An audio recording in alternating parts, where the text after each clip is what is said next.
Hey friends, and welcome back to another Legion Tower Defense 2 video. This is part of a video series I'm doing where I get the top game with every single tier 1 unit. This video is the Looter Edition. I also break down the waves and decisions made in the game, which can be useful for both new players and veterans alike.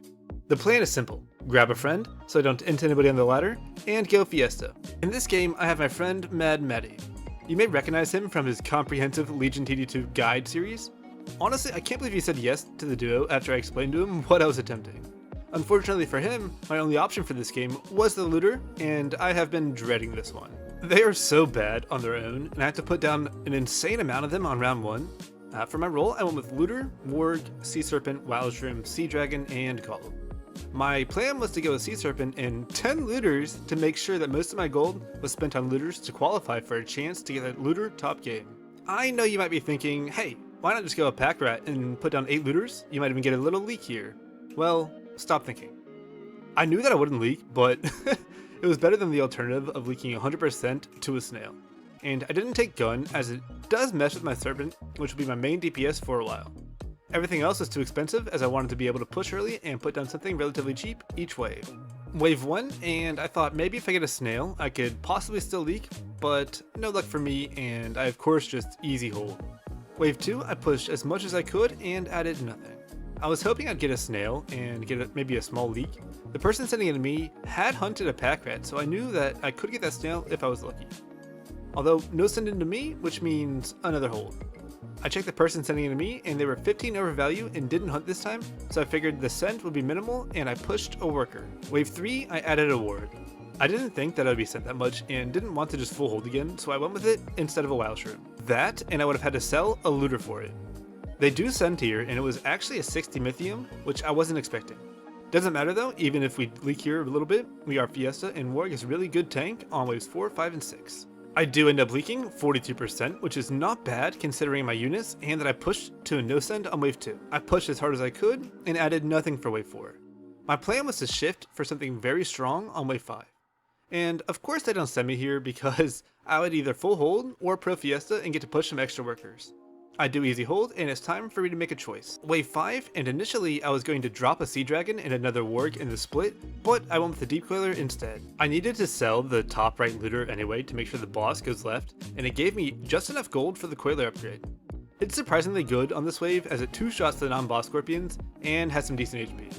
That and the Coiler would make it so that I don't need to add anything but some tanks until wave 9. The send comes and it's 2 Robos. Generally a good send on 5 as you expect people to add fortified or natural tanks. The Coiler goes straight for them but unfortunately takes 3 shots to kill, so it takes a while. I eventually get to the boss and knock that bad boy out and kill some small Scorpions and get a slightly less than good Fiesta. Wave 6, I fix my split by adding the Looter back and dropping a couple of other ones just in case it's a big reset. It's just a Fiend though, and I hopefully get a pro Fiesta. Unfortunately for me, my plan was working too well. The Coiler is just a powerhouse unit any wave before 9, and not even that bad on wave 9. It just sells 4 Rockos and a Fiend, and I full hold. The guy sending it to me is finally under value and can probably send me more than a 60 on wave 7, but I said the hell with it and pushed hard for our big send and dropped a Wild Shroom. Mad Matty called for a wave 7 send for us, so we skipped wave 6. It was only a 1-wave skip, but he got a Mimic off and I got my 2 Brutes and a Robo. The guy I'm sending into did get a Final Form Oathbreaker, which can be really scary if placed well, but as you can see, it's about the worst situation for him. Both Brutes and the Robo go on his left side and his main DPS. All the while the Oathbreaker just is not taking enough damage to go into his rage mode. By the time it does, it has both Brutes and the Robo on it and it quickly dies. Mad Matty also got a big leak on his guy, so we get a lot of king damage and gold from this send, and I almost wish I had checked my wave during that, as I somehow full held almost 200 under value, but it was most likely just Coiler doing Coiler things. Wave 8, I go for a full reset. I don't really want to go wave 9 into a board with 2 Pilgrims and a Final Form Oathbreaker already. It seems the guy sending it to me has the same plan.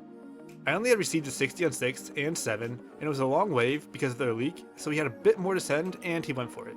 I get the Hermit, which is an important send into the Coiler because as long as it stays alive, it takes 3 shots for the Coiler to kill the wave creeps. I end up leaking a bit too much, and the guy I'm sending into is just so overbuilt that they hold. Wave 9 and Mad Matty is getting a bit too high on the power score, so maybe I pushed too much and just upgraded the Sea Dragon into a Lifebinder.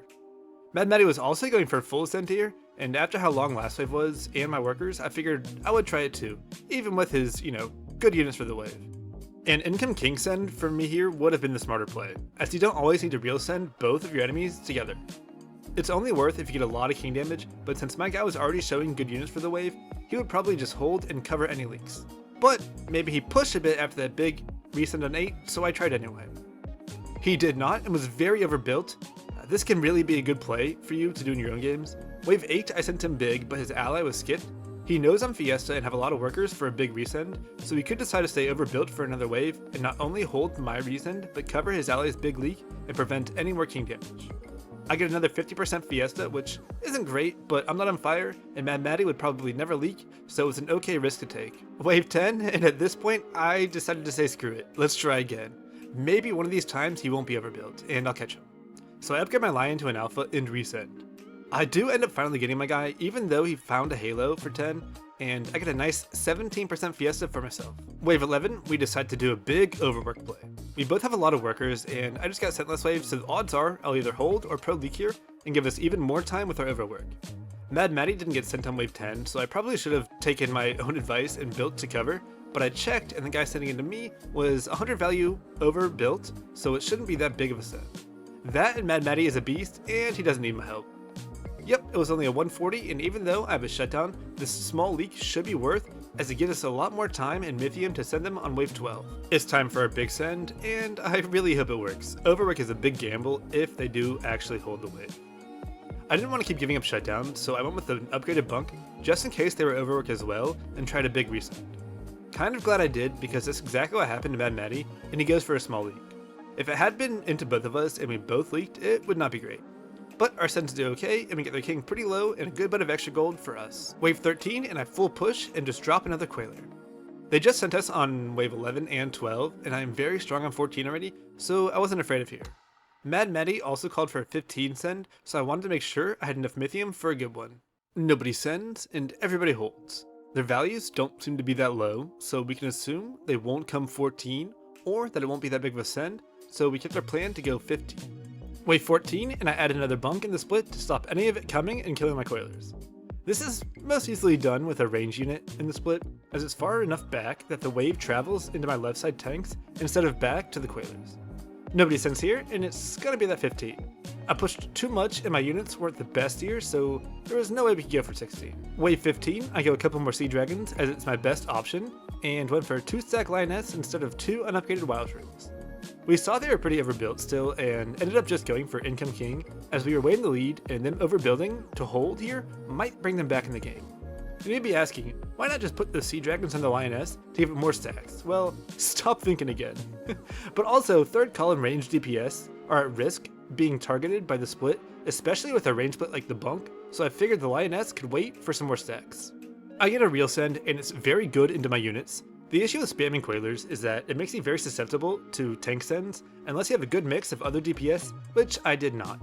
Most of it was in that magic with the Sea Dragons, so the Kraken becomes very hard for me to kill, and it leads to a small leak that unfortunately also comes with 100 gold shutdown. Wave 16, and I've had the top spot in the power score for a little bit, but still pushed anyway. Our king was full HP and pretty much fully upgraded, and my value was growing so much, I didn't think we'd ever die. Unless you do something as dumb as I do on this wave 16. I completely ruined my Quailers by adding one in the top right. This makes taking the bunk for its range over the Mudman completely worthless, as the split just runs from that top right Quailer into my other ones. It's okay though, I made this mistake on purpose for content and as a teachable moment. Wave 17 and we skip. My units are very strong here with the bunk, Quailers, and Lioness with the alpha circles, and no send comes, so I start to get a bit nervous. I'm not the greatest on wave 18, and the guy sending into me has very low value, meaning he's likely pushed hard for an 18 send. Wave 18 comes, and I wanted to send here, but Mad Maddie said we should skip. He's got lifesteal, fatalizers, dank mages, and a Hades, all while being on value, so I trusted in my friend and we didn't send. I added what I could to try to hold, which is just to finish my split on the Lioness circle, and my hopes were that making it much stronger in the split, I'd be able to keep that right Quailer alive longer and not be as bad as it has been. The send comes, and it's 2 Krakens. My Lions and Bunks aren't the greatest at killing them, so it does stall for a long time, as the Sea Dragons are my only real DPS against them. But I ended up only leaking 3 and the pack leader. The downside is that it comes with a 200 gold shutdown. And Mad Maddie actually didn't get sent here, and just easy covers. Though I think he probably would have held, which is what his enemy was thinking, and didn't send. Maybe they could have just gone for the shutdown on me and Income King into Mad Maddie. Wave 19, and we just had so much Mythium, so we sent. We probably could have gone to 20 if needed, but checking their values, they were just so under, and their units weren't the greatest on 19, but very good on 20. APS Doomsday and Orchids from yellow, and Starkiller Steeds with a Halo from teal. And we didn't want to mess with that. I actually no-pushed to my send because Mad Maddie was skipped last wave, and if they somehow lived and got a double shutdown on us, they might even get back into the game. So I overbuilt. For my send, I went with the Shaman and Witches because they do have a lot of spam units, especially with the gates, and a Hermit in case they spam some bunks, and 2 GKs for the gates as well. The GK maybe weren't the best because of the Starkiller and Halo, but he was so under, and this is such a big send, I would probably get away with it. I just get Income King and easy hold, while Mad Maddie gets a real send, and even if he leaked, I would have covered. Our enemies were just 2 under value though, and both leaked a fatal amount, and we won the game. I was the top of the power score since wave 14, and ended with it giving me the top game with Looter and finishing my journey to get all the top games with all the tier 1 units. I had a lot of fun making this series and might expand it into cash out only units, like opening with a Lord of Death, an Avenger, or something really weird like a Lioness, all of which are only available to open with if you go cash out and get that extra starting gold. Let me know how you like this series and what you want to see more of or less of, more explanations or more memes or whatever. I'll see you guys next Tuesday with whatever I choose to do with my new series.